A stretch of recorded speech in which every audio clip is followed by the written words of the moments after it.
Her daughter texted, not to say happy birthday, but to borrow the backyard.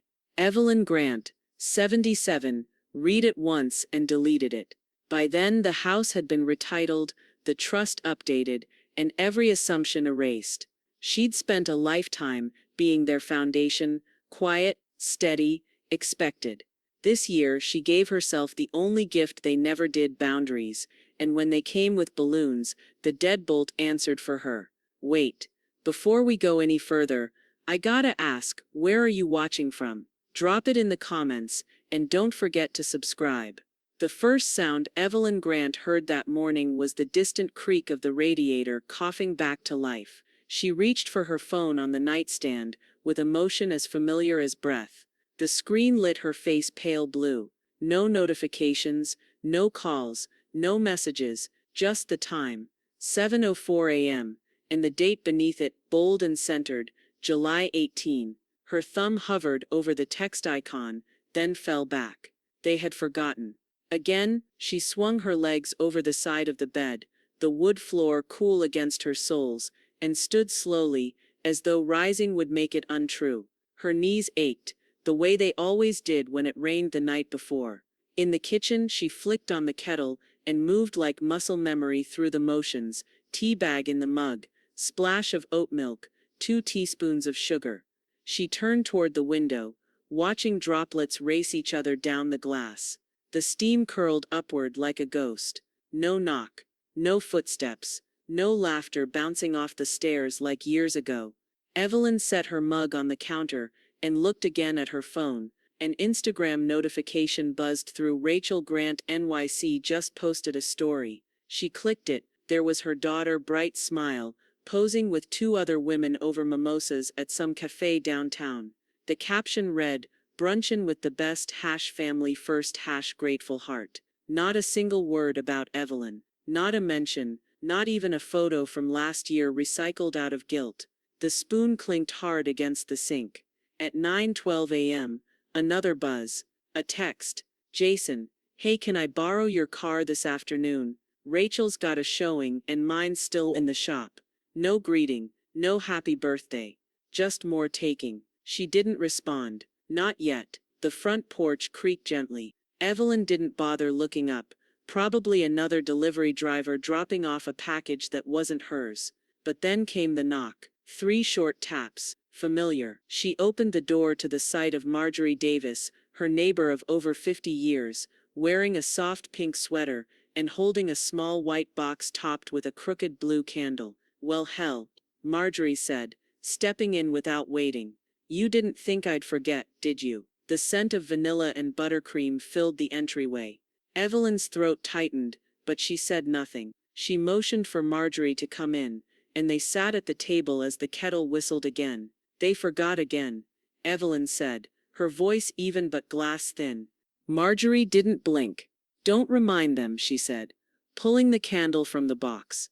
"Remind yourself." That landed like a stone in water. They sipped tea in silence, broken only by the faint tick of the kitchen clock and the occasional squeak of the rocking chair Marjorie claimed as hers on every visit. Evelyn stared across the table at the woman who had helped her raise Rachel, babysat Milo when he was colicky, who had cried with her in that same kitchen after her husband died, 15 years ago. Marjorie eyed her carefully. "You still have that lockbox under your bed, don't you?"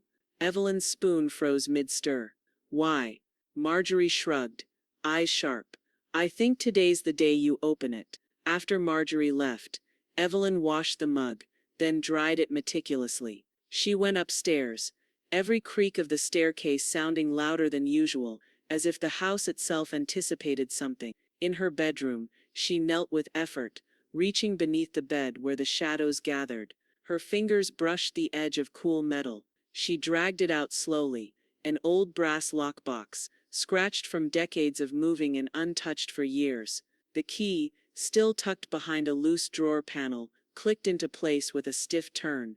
Inside, old birth certificates, faded love letters tied with ribbon, and at the bottom, wrapped in wax paper taped twice over, was the property title to the house. She unfolded it on the bedspread, smoothing out the creases. Her name, in ink so dark it looked freshly signed. Evelyn stared at it for a long moment, her hand flat on the paper. Then, with deliberate precision, she pulled out her phone, opened her contacts, and scrolled to Henry Ellis, attorney. She tapped call. It rang once before switching to voicemail. She spoke slowly, clearly. "Henry, it's Evelyn Grant. I believe it's time we met." Quietly, she hung up, her finger hovering above the document one last time. The title caught the afternoon light from the window. It shimmered.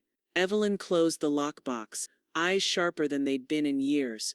The house was still hers, but the future suddenly was not theirs. The pen moved across the page like a slow blade.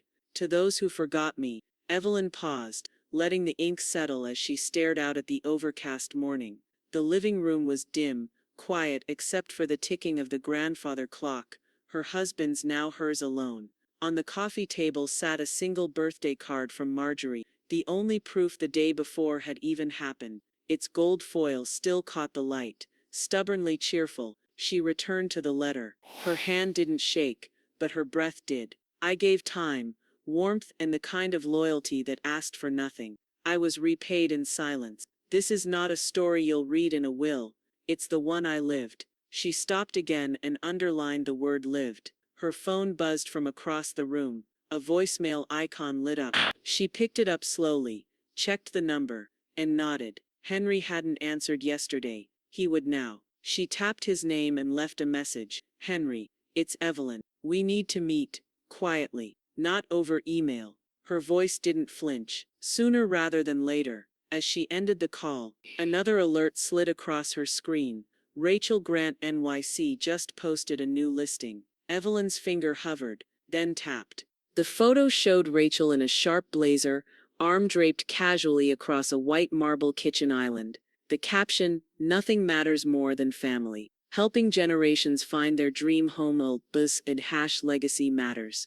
The corners of Evelyn's mouth twitched, not in a smile. She took a screenshot, cropped it precisely, and added it to a folder on her desktop labeled Narratives. Inside, dozens of similar screenshots were already lined up. Rachel's staged tributes, Jason's passive appeals, Milo's filters framing family dinners Evelyn had never attended. The doorbell rang. 2 short buzzes. Evelyn's breath caught not Marjorie's rhythm. She walked to the door, opening it with a still face. Jason stood there, wearing a zip-up hoodie and looking at his phone. "Hey," he said without looking up. "Dry cleaning?" She turned, retrieved the plastic-covered shirts, and handed them to him wordlessly. He blinked. "You okay?" She didn't answer, just closed the door gently, leaving him on the porch with his questions. The scent of starch and cologne still hung in the air. Evelyn walked to the fireplace and sat in the armchair opposite her husband's old leather recliner. She placed the letter draft on the side table, the pen atop it. She imagined them one day finding it, if they ever bothered to look. The house groaned slightly in the settling heat, as if in agreement. Upstairs, she logged into her email. The cursor blinked beside Henry's name in the to field, but she didn't need to send anything more. The message had already been left. Her voicemail would sit at the top of his inbox like a quiet flag. She looked at the framed photo beside her desk. Rachel, age 10, clutching Evelyn's waist with both arms. Evelyn remembered the day clearly, how Rachel cried when her balloon flew away, how she'd held her daughter tight until the sobs stopped. A different lifetime. The phone rang. She picked it up before the second ring. Evelyn came Henry's voice, calm and steady as always. "I got your message." She nodded, even though he couldn't see. "Good. I can have everything drawn up by next week," he said. "No questions asked. You just tell me how far you want this to go." She didn't hesitate. "All the way." The cabinet door groaned as Evelyn opened it, revealing a clutter of mismatched mugs and to-go tumblers they never bothered to take home. The shelf was layered in dust rings from years of false promises. "We'll pick that up later. We'll clean up next time. Just leave it here for now." She stood there in silence, her fingers hovering over a bright blue Yeti with Jason's initials, a chipped ceramic with a skyline logo from some realtor convention, and a faded mug that read Milo's first soccer tournament, 2011. None of it belonged anymore. She pulled them down one by one, stacking them into a cardboard box she had pulled from the hall closet. Each clink echoed too loudly in the still kitchen. Then, near the back of the top shelf, her hand closed around a smaller mug. White porcelain, faint lilac trim. World's best grandma. The letters cracked but legible, framed by a cartoon heart and two small handprints. Evelyn didn't move for several seconds. She simply stared at it, thumb gently brushing the rim. She remembered when Milo gave it to her. He was 6, missing both front teeth, proud as a rooster. Rachel had rolled her eyes and said it was from the discount bin, but he insisted. Evelyn smiled then, but now her mouth stayed flat. She placed the mug carefully into a smaller box lined with tissue, sealed it and labeled the outside in black marker, belonged past tense.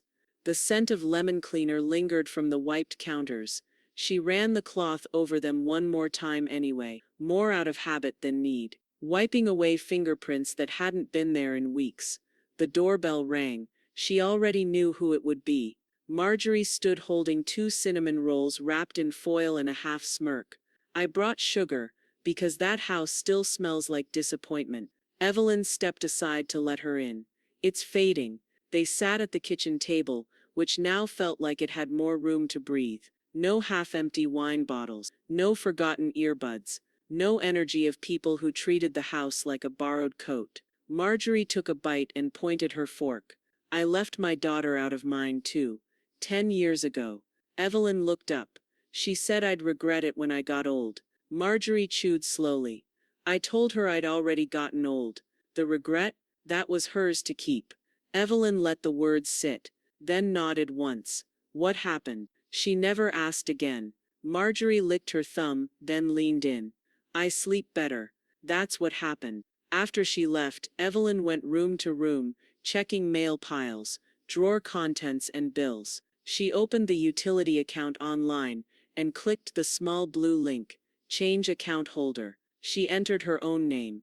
Gas, electric, water. Done. The last bill Jason had paid was over a year ago. She remembered because he had Venmo'd her and said, "Just easier this way, right?" She didn't answer then. She wouldn't now. In the hallway closet, she pulled out an old file folder marked BG Estate.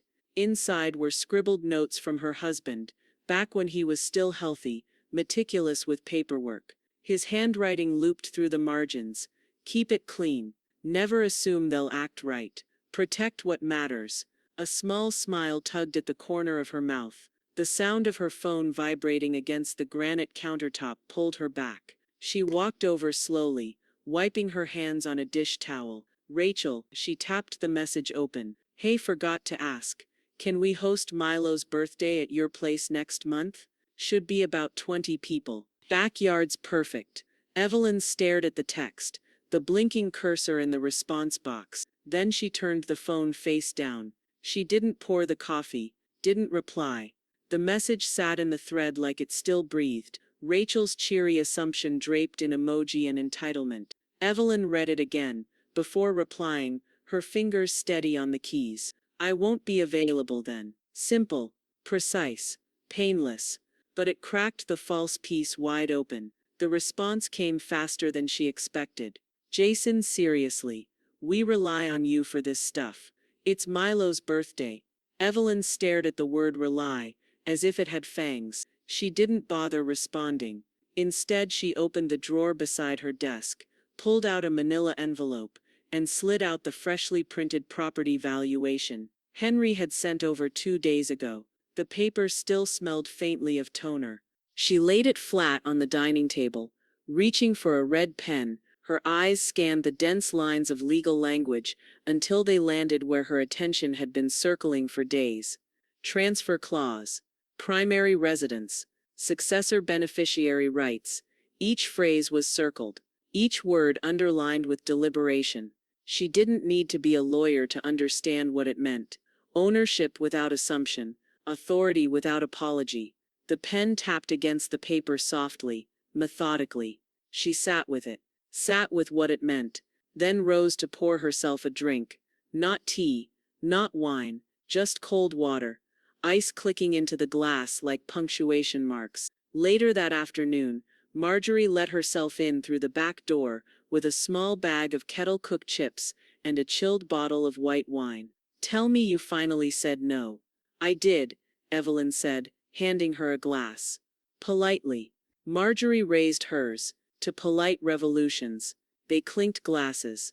"You're not going to cave?" Marjorie asked, easing into the wicker chair beside her. Evelyn shook her head. "I think I've spent the better part of a decade confusing accommodation with love. Common mistake."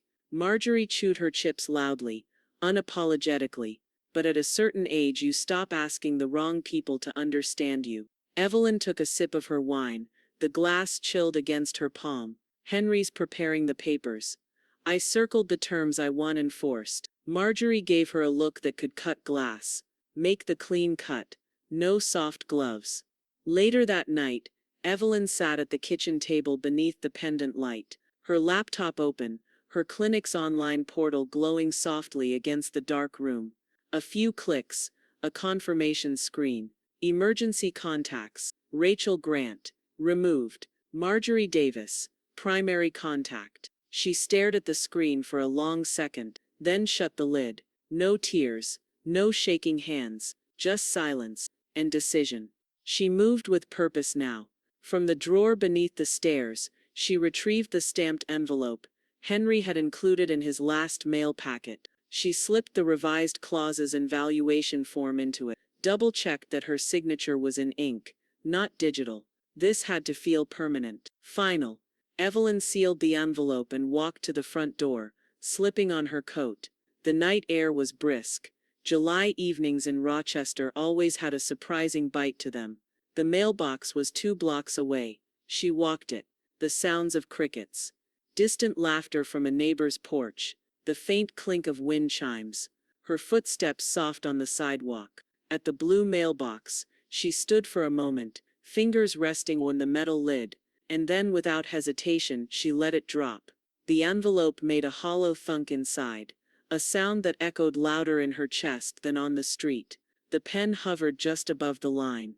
Evelyn's hand was steady, but her breath caught in her throat. On the other side of the mahogany desk, Henry Ellis adjusted his glasses and slid the trust document forward an inch, as if nudging her gently across a finish line. No one else knew she was running. "This is the last page," he said. "After you sign, it's yours. Entirely." Evelyn looked at the signature line beneath the words, "Protective Living Trust of Evelyn A. Grant." Beneath that, in firm legal type, no assumed inheritance, no implied right of claim. The office smelled faintly of lemon polish and old paper. Afternoon sunlight spilled through the window, warming the corner of the desk where a framed photo of Henry's grandchildren rested. The silence felt padded, heavy with purpose. She signed her name in one continuous stroke.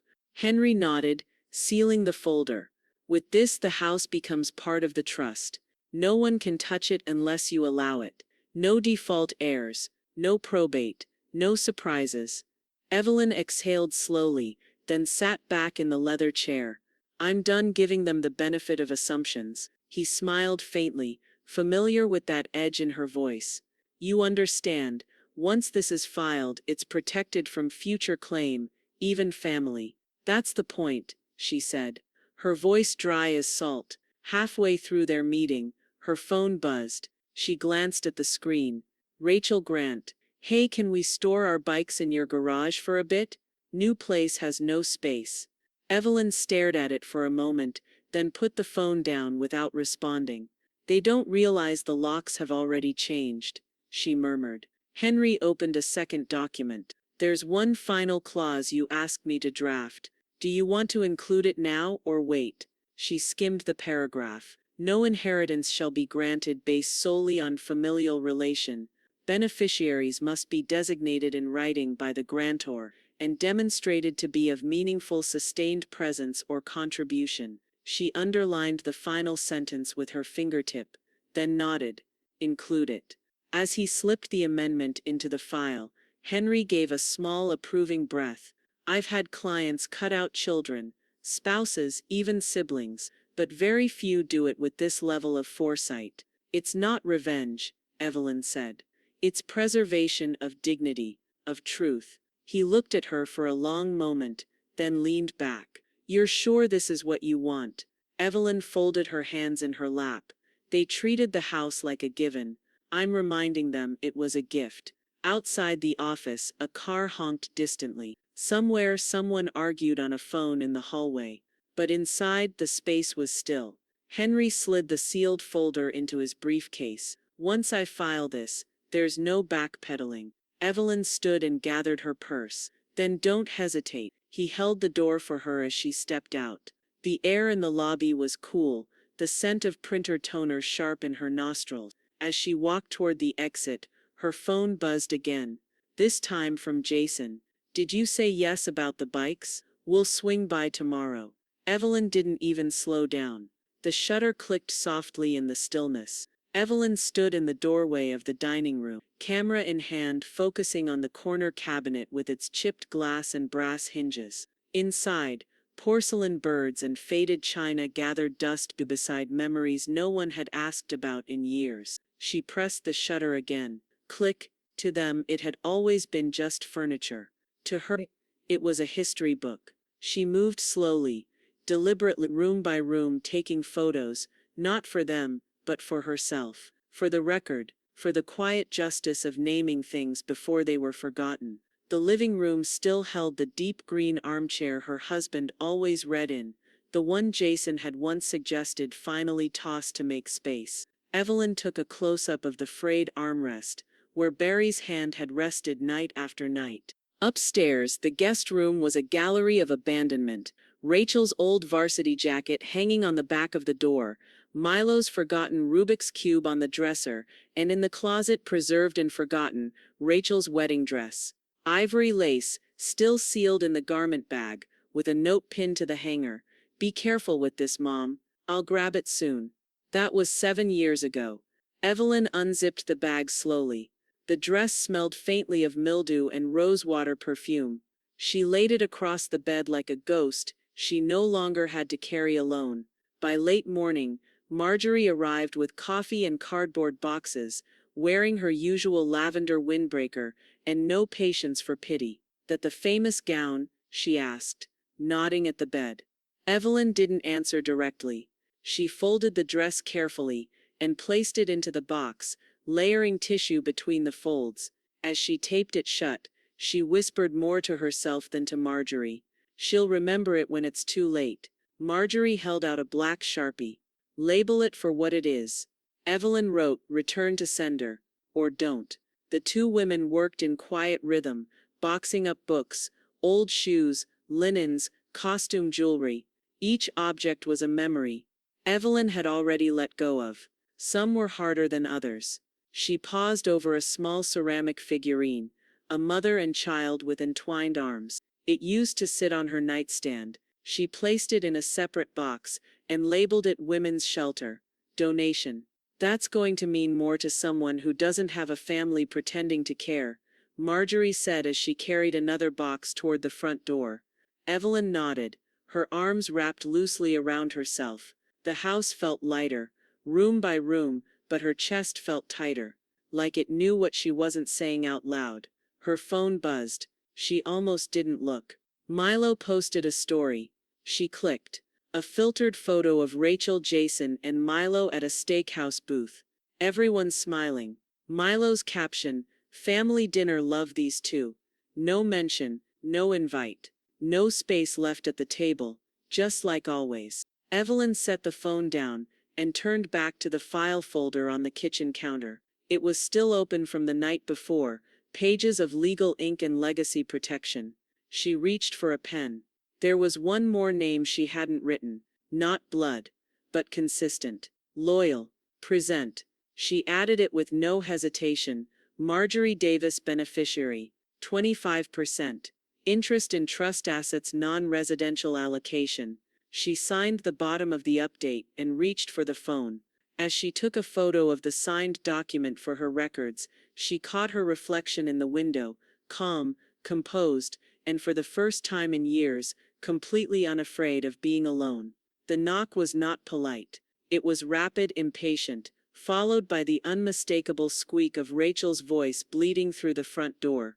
"Mom, it's us." Evelyn took her time walking down the stairs. No apron on, no simmering stew on the stove. The air in the house was quiet, undisturbed by expectation. When she opened the door, Rachel stood there with one hand on her hip, the other clutching her purse like a shield. Jason loomed behind her, arms crossed and jaw already set. "We were nearby," Rachel said, trying on her brightest smile. "Figured we'd drop in. Maybe grab a bite if you've got leftovers." Evelyn stepped aside, but not back. "I no longer host," Rachel blinked. "What?"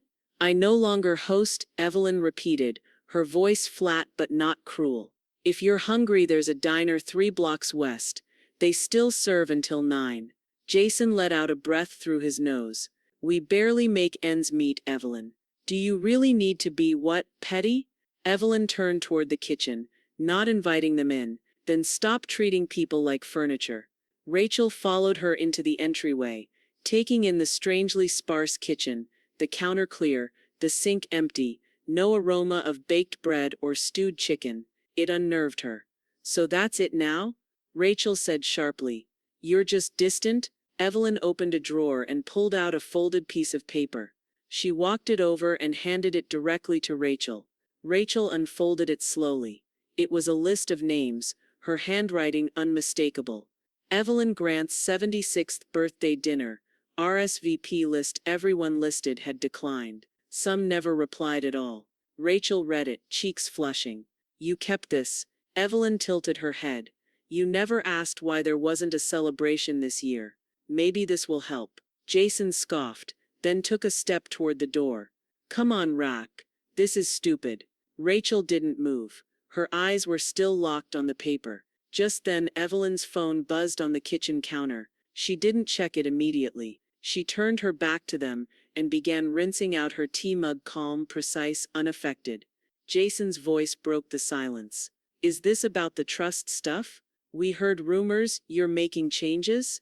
Evelyn dried her hands on a dish towel. "Rumors have a long shelf life. I prefer what's legally binding." Rachel's gaze darted toward the buzzing phone.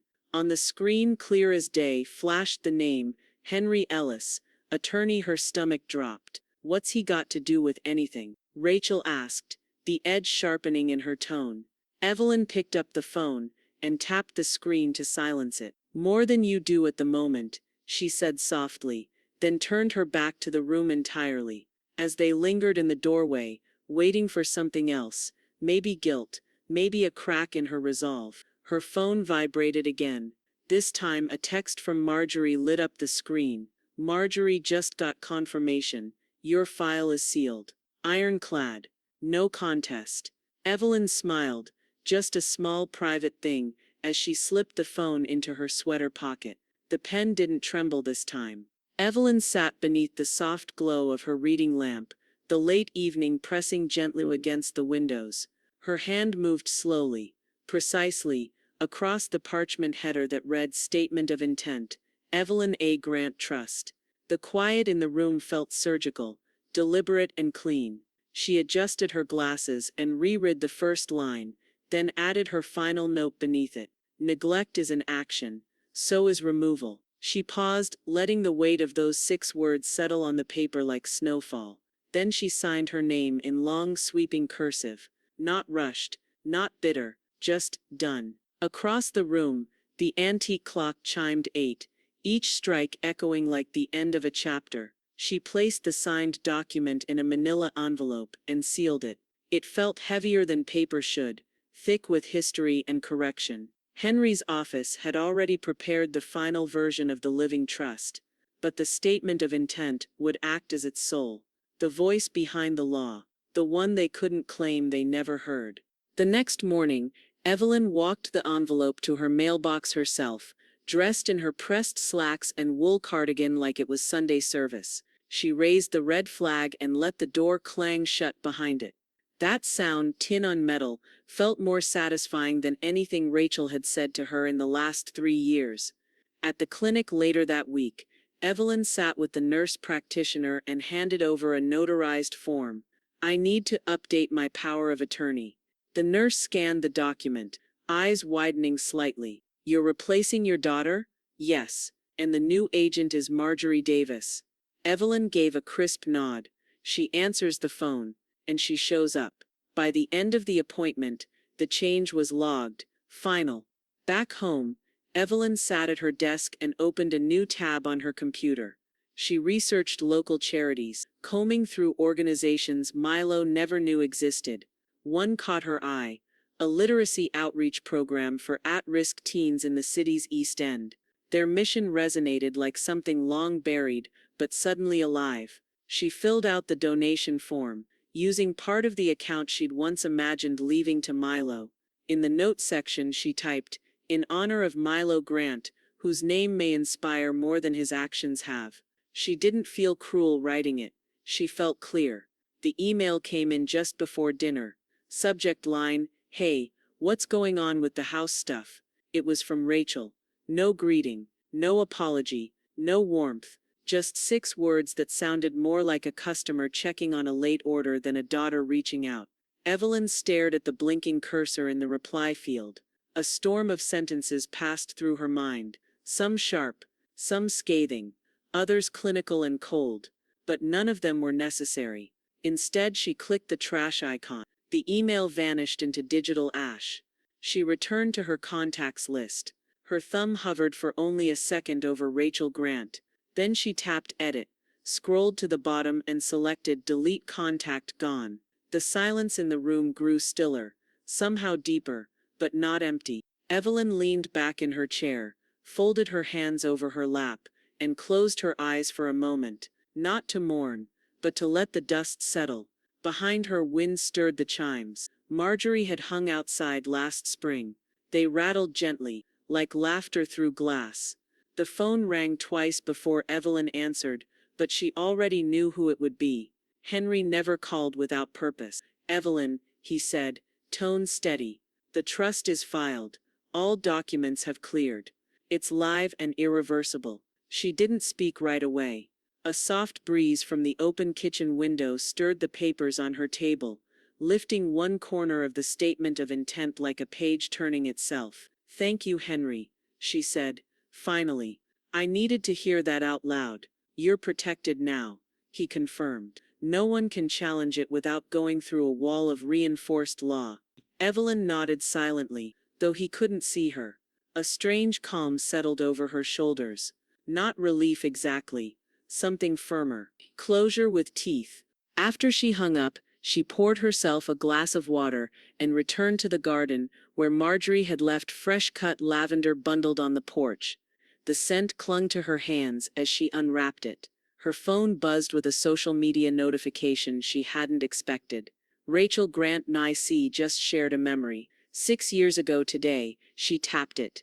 It was a photo from Evelyn's 70th birthday, a carefully cropped image of Rachel and Milo smiling beside a cake Evelyn had baked herself. The caption read, "She loves us so much, Arwen. Can't believe it's been 6 years." Evelyn stared at the screen for a full minute before typing her comment. "That day, I waited 6 hours for a call that never came." Then she put the phone down, face up, and returned to arranging the lavender in a blue ceramic vase Barry had made during his pottery phase. The comment was gone by the time she came back. Deleted. Just like the truth always was, when it didn't fit Rachel's version of things. By noon the phone rang again, but this time it was Marjorie's name on the screen. "Guess who just tried to charm their way through my front porch," she said. No greeting. Evelyn let out a small breath. "Jason?" "Like clockwork," said Rachel's worried. "Said they're confused, and just want clarity." "What did you say?" "I said clarity's what you give people before they stop listening. After that, you give them silence." Evelyn smiled without amusement. "Did he press?" "He asked me to talk to you. Said I was the only one you'd maybe listen to." There was a pause. "And I said, that's because I listen without wanting something from her." He left after that. They hung up a few minutes later, after small talk about the weather and the flowers and how the new neighbor's lawn always smelled too strongly of fertilizer. That night, Evelyn stood on the front steps holding a small cardboard box. Inside, a motion-activated security camera and mounting tools. She installed it herself. The drill was heavy, the screws stubborn against the wood, but when she finally angled the camera down the driveway, it blinked alive with a soft green light. Recording, watching. No more guessing who came and went. No more sudden arrivals with smiles too wide. She sat on the porch afterward, tea in hand, as the sun dropped low behind the elm trees. The wind picked up, scattering petals across the walkway like nature's own edits, covering what didn't need remembering. The phone rang once more that evening. Henry again. "You have the right to notify them," he said plainly. "About the trust. About what's changed. Or you can let them find out the way you did by noticing who didn't show up when it mattered." Evelyn said nothing. She looked down the long, empty driveway, where the shadows reached like old hands. Then back at the house, hers. Every inch, every nail, every choice. Finally free of assumption. Evelyn opened her mouth to respond, but then closed it, and hung up instead. The balloons bumped softly against the porch railing, one catching and squeaking against the peeling white paint. Rachel adjusted the ribbon in her grip and knocked again, this time louder. The mid-afternoon sun beat down on the stoop, casting the bright mylar shapes in garish reflections across the closed front door. "No answer?" Milo asked, already pulling his phone out to scroll through messages that didn't exist. Rachel huffed. "She's probably doing this on purpose. You know how she gets. She forgot her own grandson's birthday?" Rachel pressed the doorbell again, sharp and insistent. The familiar chime echoed inside the house, once, twice, but no footsteps followed. "She's playing games," Rachel muttered. "Always has to be the one holding the cards."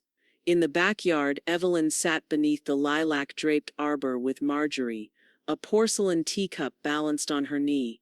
The gentle clink of china and birdsong filled the space around them. Beyond the hedges, just out of sight, the voices on the front porch drifted in and out like radio static. "They came?" Marjorie asked, raising a brow without turning her head. "They did," Evelyn replied. "Calm as steam. 4 balloons. Probably store-bought cake in the back seat." "You filming it?" Evelyn reached toward her phone. Security camera caught it already. Front porch view. Motion synced. Marjorie chuckled. "Some silence is sweeter than music." The scent of chamomile, cut grass, and distant barbecue drifted on the breeze. They sipped their tea in peace, while the party Rachel assumed would unfold inside the house failed to materialize. At the front, Milo shifted from one foot to the other, his thumb now hovering over TikTok. "I don't think she's here, Mom." Rachel's jaw tightened. "She's here." "She's not answering." Rachel glanced toward the driveway. No car.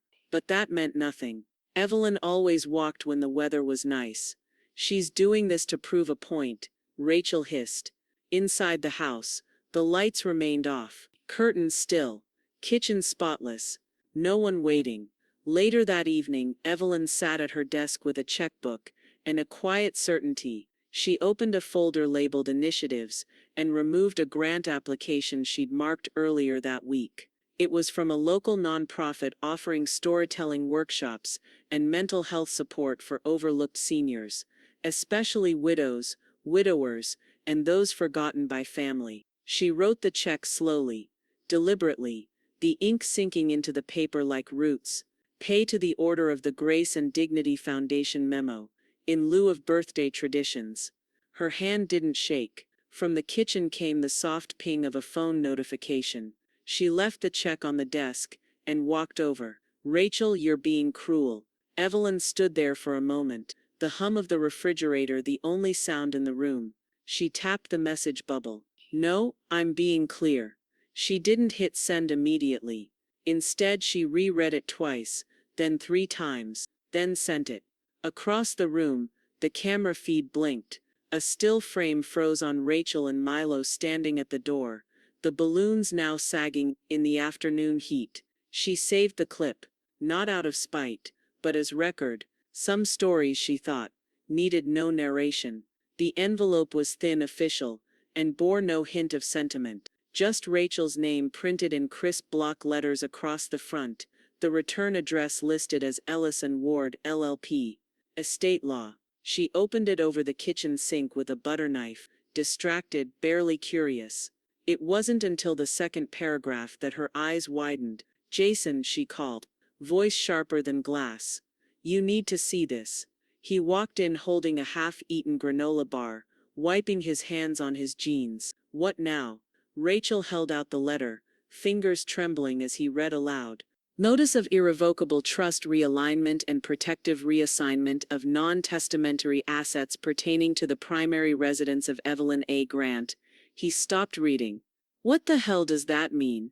Rachel snatched it back, scanning the next section, mouth moving in silence until she landed on one line. Her voice caught as she read, "No name included is a mistake." Jason sat down hard on a kitchen stool. "So we're not in it, no. No, we're not." Her voice cracked with disbelief. "She cut us out." They sat in stunned silence as the implications rooted into the dry wall around them. Jason leaned forward, elbows on the counter. "What about Milo?" Rachel didn't answer. She was already pulling out her phone. Evelyn's device buzzed once, lighting up with a name she hadn't seen since Milo's birthday story, the one she wasn't in. "Milo, can we talk? Just us." She stared at the message for a long while, tea cooling on the armrest beside her. The garden outside rustled with late summer wind, lavender stems bowing gently. She typed slowly. "You had every year before this." She didn't wait for a reply. She placed the phone face down. Outside, Marjorie stood on a step stool, hanging a set of new wind chimes from the old elm tree in the backyard. Sleek copper tubes, with a soft, haunting tone. "Those'll keep the wrong kind of energy away," she called. "Too late," Evelyn replied, smiling faintly, "but they'll make it sweeter while it lasts." Marjorie stepped down and dusted her hands off. "You okay?" Evelyn didn't answer right away. Her gaze drifted toward the sky, pale and cloudless. "It's strange. You think when the letters finally go out, you'll feel guilt, or relief. But it's something else." "Freedom?" Marjorie asked. "No. Silence," Evelyn said. "The real kind, not the kind they forced me to live with." They stood together for a moment, the chimes beginning to sing softly in the wind. Back in the kitchen, Evelyn poured herself another cup of tea, then opened the drawer where she kept Henry's most recent documents. Everything was labeled, dated, sealed. There was nothing more for her to change. Or so she thought. Her phone rang. This time she didn't let it go to voicemail. "Evelyn," Henry said, his voice calm, professional as ever. "Everything's in order, but I wanted to check in." "Go ahead. You still have one open line in the trust. It's discretionary. Would you like to designate a new beneficiary?" Evelyn blinked. She hadn't realized she'd left anything, or maybe somewhere inside she'd always meant to. She looked out the window as Marjorie watered the flowers, sunlight catching her silver hair. Her fingers tightened around the mug. "Maybe," she said softly. "I think I know who." The pen moved without hesitation. Evelyn's signature curled in deliberate, uninterrupted strokes at the bottom of the page, right beneath the new beneficiary designation. The ink bled just slightly into the parchment, but she didn't mind. If anything, it made it feel more permanent, more human. The line she had left blank until now, whether out of instinct, foresight, or quiet hope, was no longer empty. Beneficiary Marjorie Davis. Residential contingency allocation. The words looked right. More than that, they felt earned.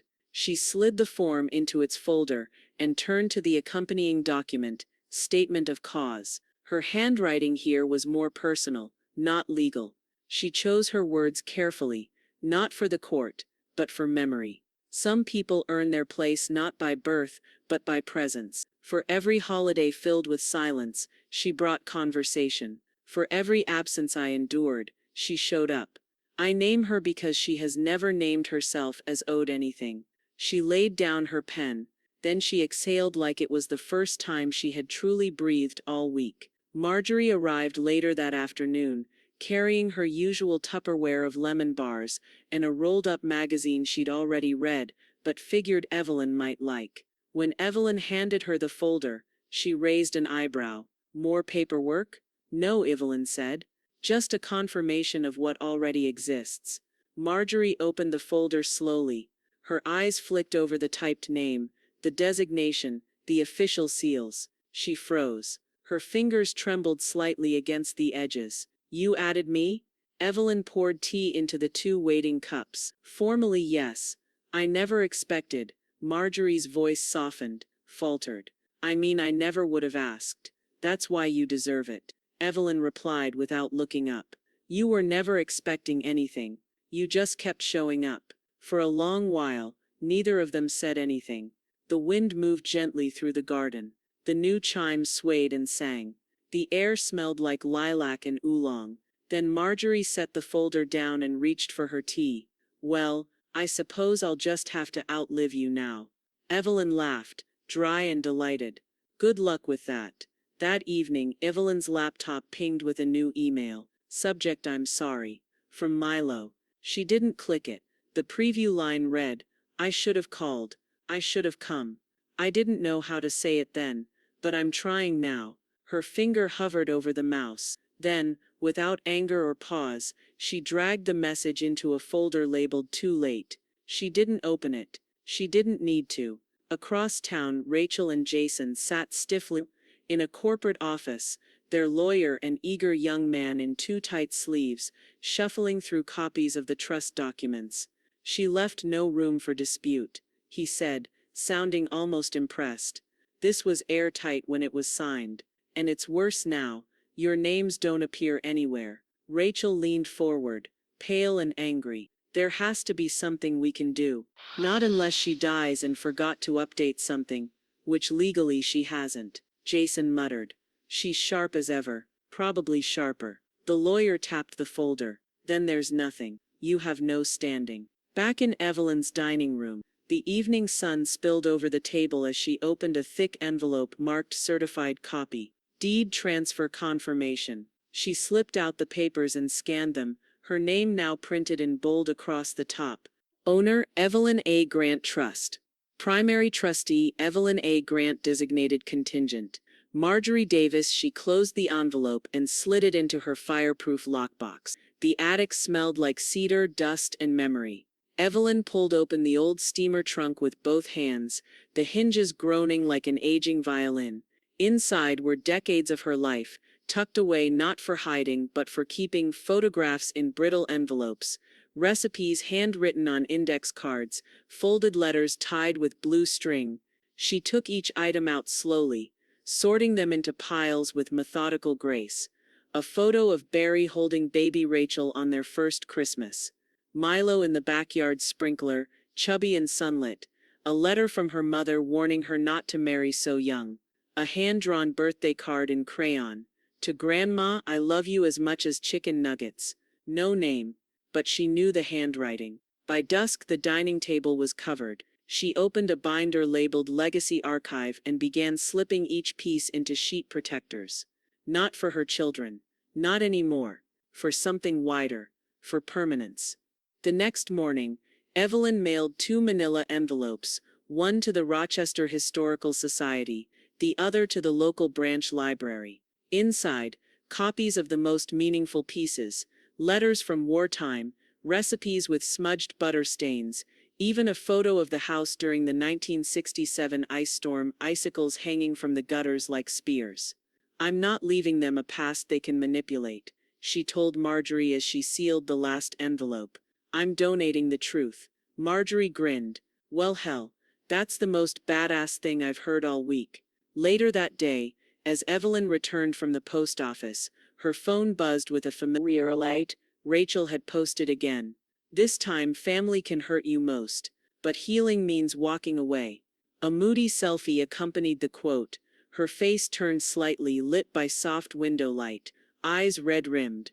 Evelyn didn't react, didn't even scoff. She simply tapped the screen, printed the post using her wireless printer, and filed it in a folder marked Selective Memory. Fictional accounts. She tucked it beside a screenshot of Rachel's family is everything Marjorie post from months before. Narratives, she thought. Everyone has theirs. By week's end, Marjorie had roped Evelyn into a community storytelling event for local seniors. The library auditorium was small but full, folding chairs lined in neat rows, the scent of coffee and paper in the air. Marjorie spoke first, then gestured toward Evelyn at the front of the room.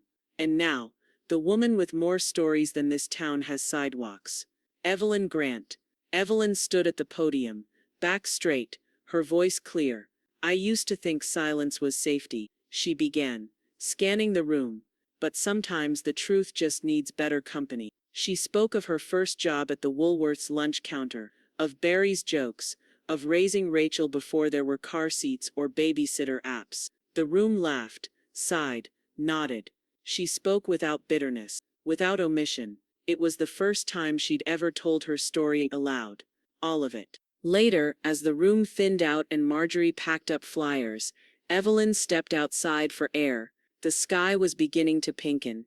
That's when she saw him. Jason, standing at the corner of the parking lot like a statue out of place. Shirt wrinkled, face tight with something between regret and entitlement. I just wanted to talk, he said, stepping forward. I didn't invite you, Evelyn replied, voice neutral. You're really doing all this? He asked.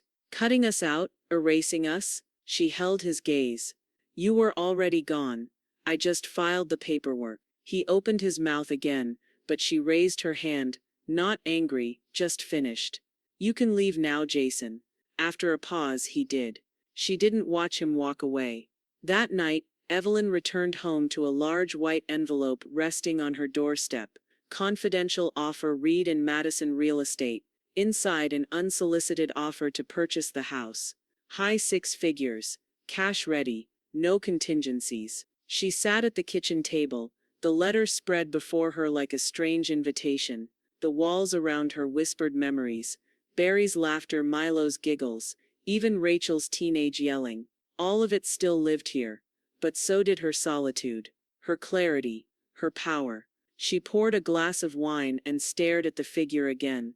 The flame flickered against the kitchen window like it knew it wasn't supposed to be there alone. Evelyn stood over the small round chocolate cake she had picked up from the local bakery that morning. She hadn't pre-ordered it. She hadn't needed to. The woman behind the counter smiled and said, celebrating someone.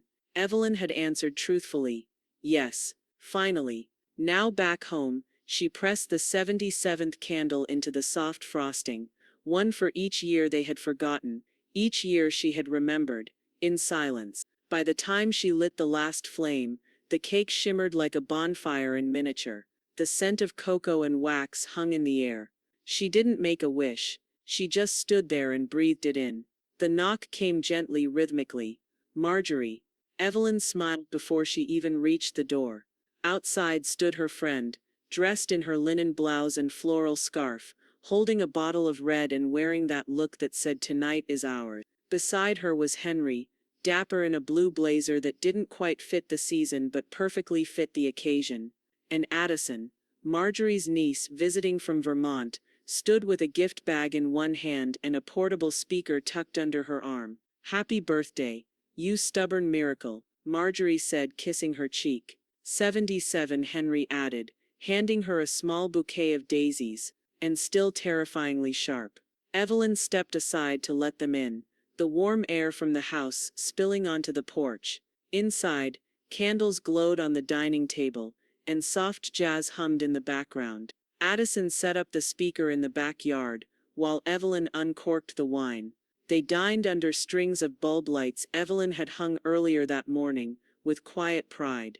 The garden was in full bloom, and the breeze moved the lavender and sage like an invisible hand brushing old pages. Marjorie raised her glass. To every year the wrong people forgot. Evelyn clinked hers against it. And every day I saw clearly. They laughed, not the kind of laughter that tries to fill space, but the kind that comes from owning it.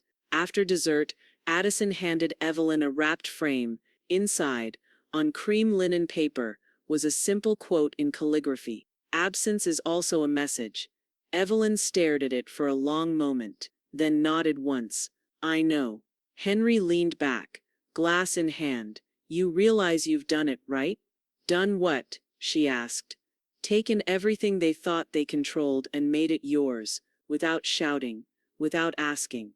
Evelyn gave a quiet smile. Silence is louder when it's intentional. Later, as the guests helped themselves to more wine, and the garden lights glowed like distant fireflies, Evelyn stepped inside for a moment of stillness. Her phone buzzed. 5 missed calls. 3 voicemails. 2 texts from Rachel, from Milo, from numbers that once meant obligation.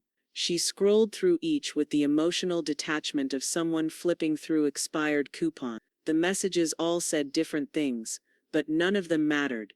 Not anymore. She opened her settings, found Do Not Disturb, and slid it on. Then she opened her contacts and deleted every unanswered message. No ceremony, no hesitation. Just tap delete. Confirm. When she returned to the porch, the music had shifted to something soft and triumphant. The chimes swayed gently in the wind, and her garden glowed like the final scene in a film she had rewritten. The house didn't creak that morning. It breathed. Evelyn moved through it with deliberate steps, as though each floorboard recognized this was goodbye. The sun poured in gently, touching the hardwood floors and white trim with reverence, like light giving thanks before departure. She started in the foyer, hand gliding along the banister. Barry built himself. Upstairs, the guest room smelled faintly of lavender sachets. The twin bed was made with hospital corners. No more clutter, no lingering boxes, just a room cleared of assumptions. The hallway was quiet, but memory whispered from every wall. In the kitchen, the counters gleamed. She opened a cabinet. Only the basics remained. 1 pan, 2 plates, a glass she'd kept since the 80s. Everything else had been donated, recycled, or let go. The house was no longer a nest. It was a closing chapter, carefully proofread and signed in ink. In the living room, she paused in front of the fireplace. On the mantel stood a single photo, her and Marjorie, both holding wine mid-laugh. No staged smiles, no captions, just truth. She slipped it into her bag. Outside, a silver sedan pulled up to the curb. Marjorie stepped out, Addison behind her, both already moving toward the trunk with quiet purpose. "You sure you want to hand it over today?" Marjorie asked gently, watching Evelyn with those steel-gray eyes. Evelyn nodded. "I've already stayed long enough for people who never showed up." They loaded the last suitcase into the trunk. 1 garment bag, 1 duffel, and a box labeled important. No one else's. Henry's car pulled in just as they were finishing. He stepped out in his usual blazer and tie, holding a manila envelope with a small gold seal. "Ready?" he asked. Evelyn held out a folded document of her own. "Here's the original, signed, notarized, and final." Henry opened it, reviewed the deed, and smiled with something like admiration. "I'll walk it straight to the recorder's office." She handed him the keys. "Change the locks tomorrow. Just in case." He nodded. The front yard was quiet. The wind picked up slightly as Addison stepped out with a metal stake and hammer. She pounded it into the dirt, the for sale sign catching the morning light as it settled into place. It didn't feel like grief. It felt like punctuation. Across the street, an SUV idled at the corner. Evelyn saw the shape of it before she saw the face. Rachel. She was alone in the driver's seat, her sunglasses perched low on her nose, lips parted just slightly as she stared at the sign. Marjorie followed Evelyn's gaze. "Well, better late than generous." Evelyn didn't wave, didn't blink. She walked up to the front door one last time, the key still warm from her hand. On the inside she'd taped a single sheet of paper in neat handwriting. "You forgot me." I remembered everything. No signature, no explanation, just the message. Evelyn pulled the door shut. The lock clicked like a period at the end of a long, honest sentence. They got into the car. Marjorie in the driver's seat, Addison beside her, Evelyn in the back, the envelope with the new deed tucked securely in her lap. The house receded in the rearview mirror, sunlight bouncing off its windows like a final wave. Rachel's SUV didn't move. Addison reached for the radio. Soft jazz spilled into the car, low and unfussy. Evelyn didn't look back. Not once. They forgot my birthday again, so I forgot to include them in the future they never earned.